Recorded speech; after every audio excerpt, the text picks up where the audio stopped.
सभी साथियों को मेरा नमस्कार। स्वागत है आप सभी का आज 12 सितंबर के जनसत्ता विश्लेषण में। आइए शुरू करते हैं आज का जनसत्ता विश्लेषण बिना किसी देरी के। प्रथम पृष्ठ में हमारे सामने कई राजनीतिक खबरों के बीच एक खबर है लानीना को लेके। लानीना इस साल लानीना के कारण पड़ सकती है अधिक ठंड, और मतलब बहुत ज़्यादा ठंड का इस बार चांसेस है। इस साल के अंत तक 60% संभावना है कि लानीना स्थितियां और मजबूत हो जाएगी, जिससे देश की उत्तरी भागों में सामान्य से अधिक ठंडी पड़ सकती है। विश्व मौसम विज्ञान संगठन ने कहा कि अक्टूबर 24 से फरवरी 25 तक यह संभावना है कि लानीना की प्रबलता 60% तक बढ़ जाए तथा इस दौरान अल नीनो के पुनः मजबूत होने की संभावना शून्य है। मतलब लानीना हमको की बार होने से ये एक ज्योग्राफिकल घटना है। प्रशांत महासागर में और इधर हिंद महासागर में कई परिवर्तन देखने को मिलते हैं। एल नीनो का भी जिक्र होता है, हालांकि हम उस पर कभी बाद में आएंगे। लानीना का तात्पर्य मध्य और पूर्व भूमध्य रेखीय प्रशांत महासागर में समुद्र की सतह के तापमान में बड़े पैमाने पर होने वाली गिरावट से है। लानीना का तात्पर्य मध्य और पूर्वी, मतलब मिड और पूर्वी, ईस्टर्न, मिड ईस्टर्न, मतलब अगर ये आपका वर्ल्ड मान लीजिए, ये आपका अफ्रीका मान लीजिए, ये इंडिया मान लीजिए, तो मिड और ईस्टर्न भूमध्य रेखीय प्रशांत महासागर में समुद्र की सतह के तापमान में बड़े पैमाने पर होने वाली गिरावट से है, जो उष्णकटिबंधीय वायुमंडलीय परिसंचरण जैसे हवा दबाव और वर्षा में परिवर्तन से जुड़ा हुआ है। यह आमतौर पर भारत में मानसून के मौसम के दौरान तीव्र और लंबे समय तक होने वाले बारिश और विश्व रूप से उत्तरी भारत में सामान्य से अधिक सर्दियों से संबंधित है। हालांकि भारत मौसम विज्ञान विभाग ने अभी तक किसी पुष्टि नहीं की है कि लानीना की स्थिति के कारण इस बार सामान्य से अधिक सर्दी पड़ेगी या नहीं। प्रत्येक लानीना घटना के प्रभाव, इसकी तीव्रता, अवधि, वर्ष के समय और अन्य जलवायु कारकों के आधार पर अलग अलग होते हैं। तो साथियों, अब की बार बढ़िया करके विंटर शॉपिंग कर लीजिए, ठंड पड़ने वाली है, विंटर इज़ कमिंग। और आगे बढ़ेंगे हमारे संपादकीय की ओर और शुरुआत करेंगे आज के कल मेधा से। ज्यामिति की रेखाओं और चित्रों में हमें वह अक्षर सीखते हैं जिनसे यह संसार रूपी महान पुस्तक लिखी गई है। गैलीलियो साहब का बहुत बड़ा योगदान रहा है विज्ञान में, और उन्होंने यही कहा कि हम सब जो विज्ञान वगैरह पढ़ते हैं ना, वो वही चीज़ संसार का ये निर्माण हुआ है, संसार की रचना है। और आज का लेख है विसंगतियों के बरकस आर्थिक विकास, और ये लेख लिखा है सत्येंद्र किशोर मिश्र जी द्वारा। भारतीय अर्थव्यवस्था दुनिया की सबसे तेज बढ़ती अर्थव्यवस्थाओं में से एक है। एक दशक पूर्व 1.9 लाख करोड़ डॉलर जीडीपी की भारतीय अर्थव्यवस्था दुनिया में 10वें स्थान से छलांग लगाकर वर्ष 24 में 3.94 लाख करोड़ डॉलर जीडीपी के साथ 5वें स्थान पर पहुंच चुकी है। यह 2030 तक 6.59 लाख करोड़ डॉलर, वर्ष 2040 तक 16.13 लाख करोड़ डॉलर तथा वर्ष 47 में 30 लाख करोड़ डॉलर जीडीपी का विकसित भारत बनने के साथ विश्व की दूसरी सबसे बड़ी अर्थव्यवस्था बनने का मंसूबा रखती है।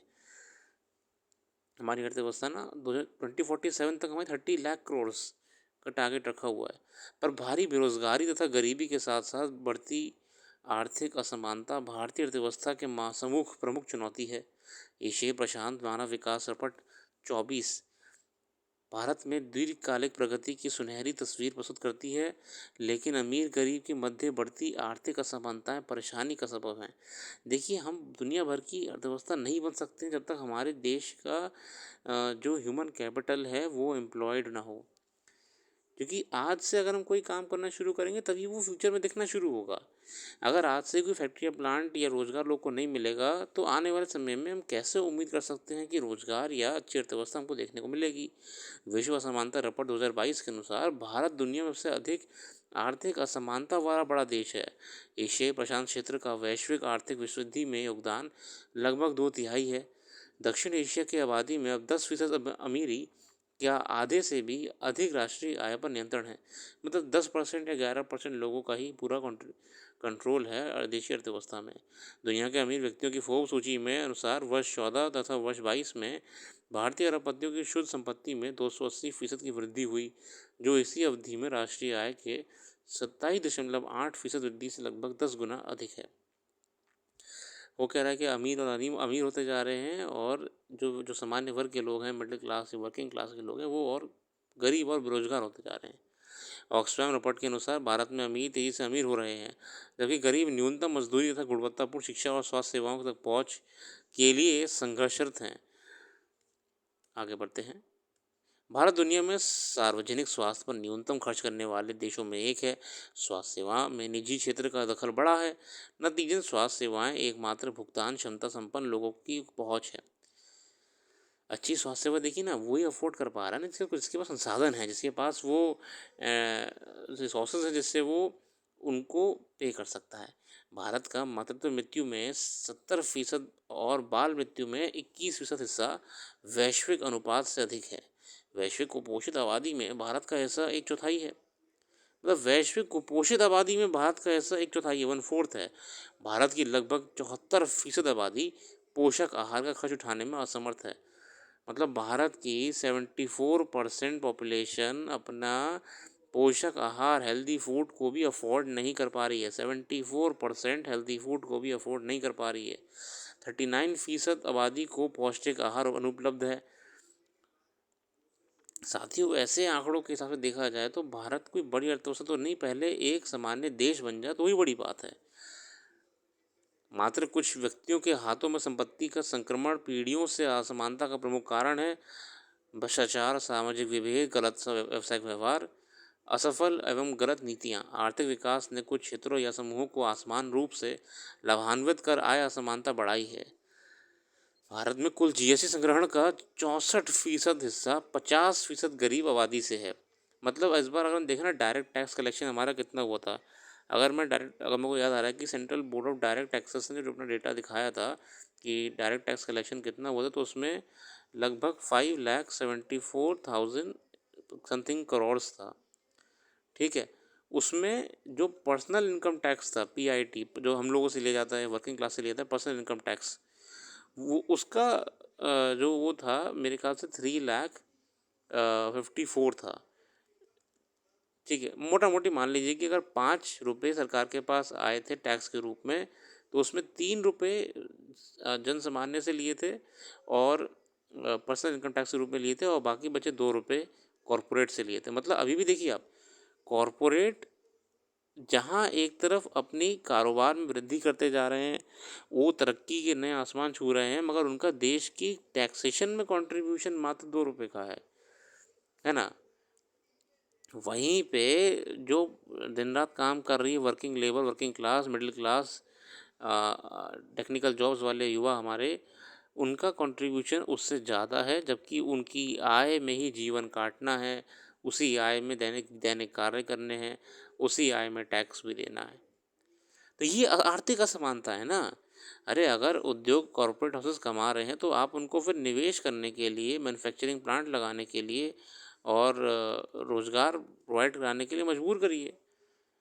मगर हो कह रहा है कि आर्थिक असमानता इस हद तक बढ़ चुकी है कि जो उसी लिमिटेड सैलरी से खर्चे निकालने का प्रयास कर रहा है, जीवन जीने का प्रयास कर रहा है, उस पर तो बर्डन बढ़ता जा रहा है। लेकिन जो ऑलरेडी अमीर है, ऑलरेडी करोड़ों अरबों में खेल रहा है, वो कमा तो रहा है, उल्टा दे कम रहा है ना। कॉरपोरेट्स का ये हाल है देश में। भारत की तीव्र आर्थिक विकास दर मुख्यतः बुनियादी ढांचे में निवेश, बढ़ती घरेलू मांग तथा मजबूत निजी खपत के कारण है। आर्थिक असमानता समानता हेतु कर प्रणाली में व्यापक सुधार कर इसे प्रगतिशील बनाने के साथ ही सामाजिक बुनियादी ढांचे जैसे आवास, सार्वजनिक स्वास्थ्य शिक्षा तथा कौशल विकास और खास सुरक्षा में व्यापक सार्वजनिक निवेश जरूरी हैं। मैंने कहा ना, सार्वजनिक निवेश, पब्लिक सेक्टर में निवेश करना बहुत ज़रूरी है। मैं तो कह रहा हूँ कॉरपोरेट्स अरबों रुपए कमाएं, खरबों रुपए कमाएं, मगर उनको मजबूरी कर दीजिए कि वो भैया इन्वेस्ट करें, प्लांट्स लगाएं, मैन्युफैक्चरिंग हब्स लगाएं, मतलब देश में रोजगार भी सृजन करें। वो कह रहा है कि एक तरफ कंपनियों में ले ऑफ होता जा रहा है, कंपनी लोगों को निकाला जा रहा है, मगर कंपनी अपनी फुल मौज में। तो ये गलत बात है ना। तो साथियों, हमने आज के इस आर्टिकल में जानने का प्रयास करा कैसे भारत ने लक्ष्य रखा हुआ है कि 2047 तक भारत बहुत बड़ी अर्थव्यवस्था बन जाएगा और अ, दुनिया भर की तीसरी अर्थव्यवस्था बन जाएगा। मगर आगे आते हमने ये भी जानना है कि भारत में इनकम इनक्वालिटी बहुत ज़्यादा है, कई देशों के कंपैरिजन में सबसे ज़्यादा भारत में ही है। इसके अलावा भारत में अपॉर्चुनिटीज़ जो हैं वर्क ह्यूमन कैपिटल के लिए बिल्कुल नहीं बची हैं। अमीर और अमीर होता जा रहा है, गरीब और गरीब होता जा रहा है। हमने साथ साथ ये भी जाना कि इवन जो कर रोपण है, टैक्स कलेक्शन है, उसमें जो ऑलरेडी सैलरीड क्लास बर्डन व्यक्ति है उसके ऊपर प्रेशर ज़्यादा पड़ रहा है कंपैरेटिवली टू जो बड़े कॉरपोरेट हाउसेस हैं।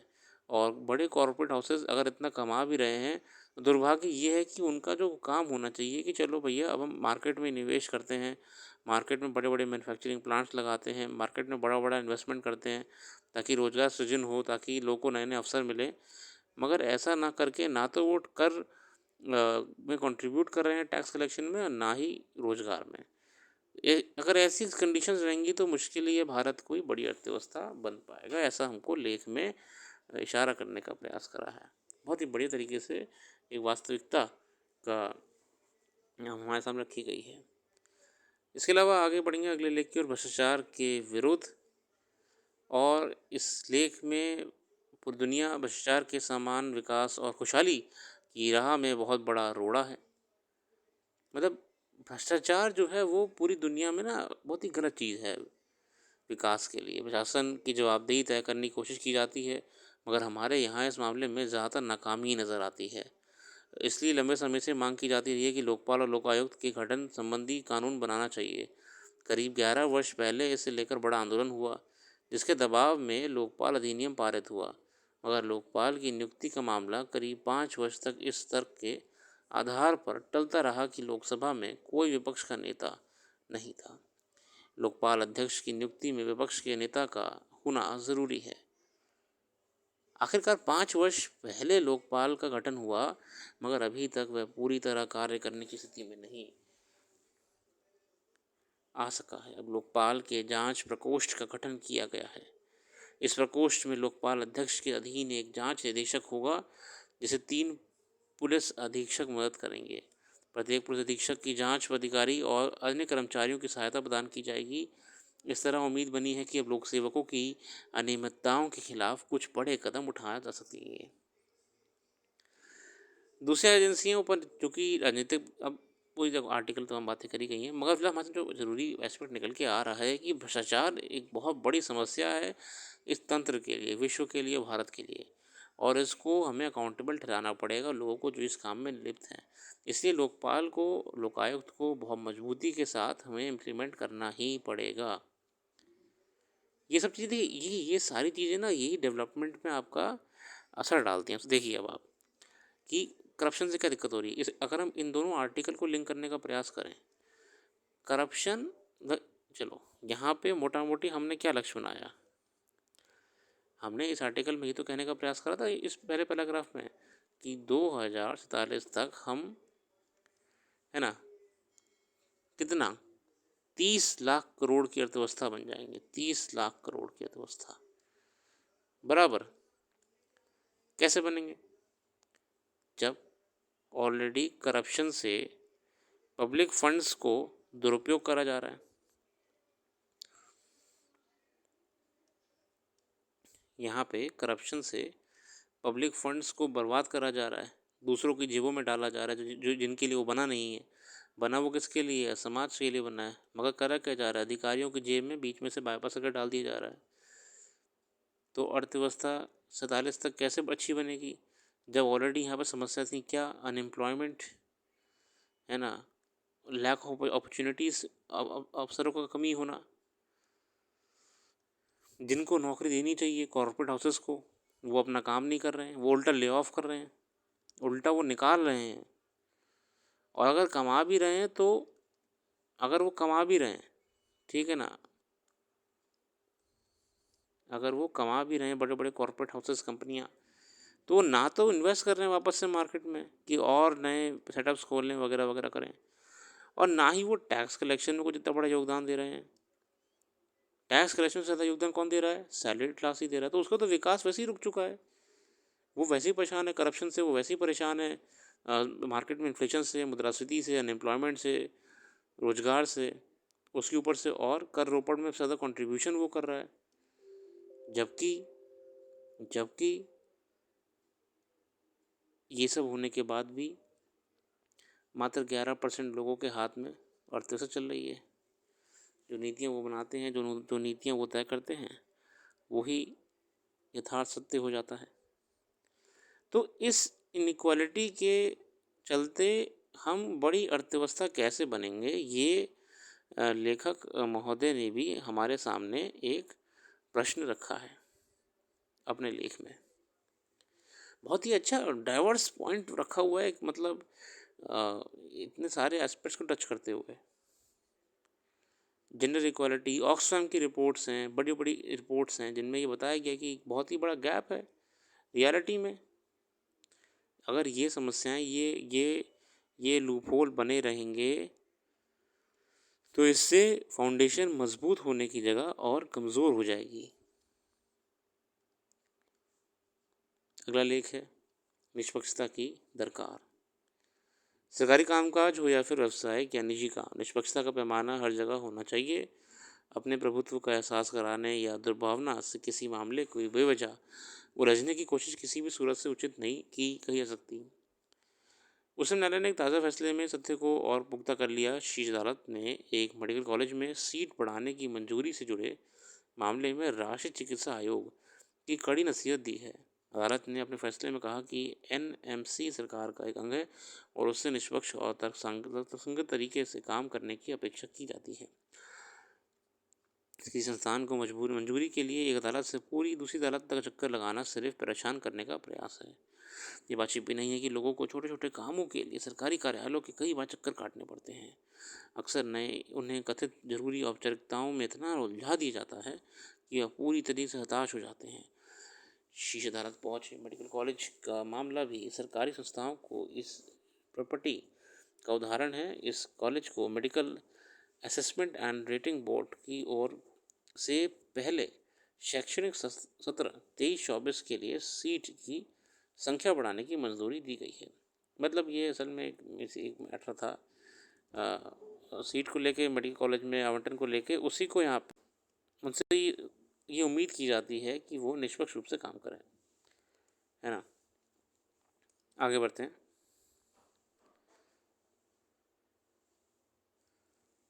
नेशनल मेडिकल कमीशन को लेके ही सुप्रीम कोर्ट का ये बयान था, यहाँ पे भी इसको कंटिन्यू करा हुआ है।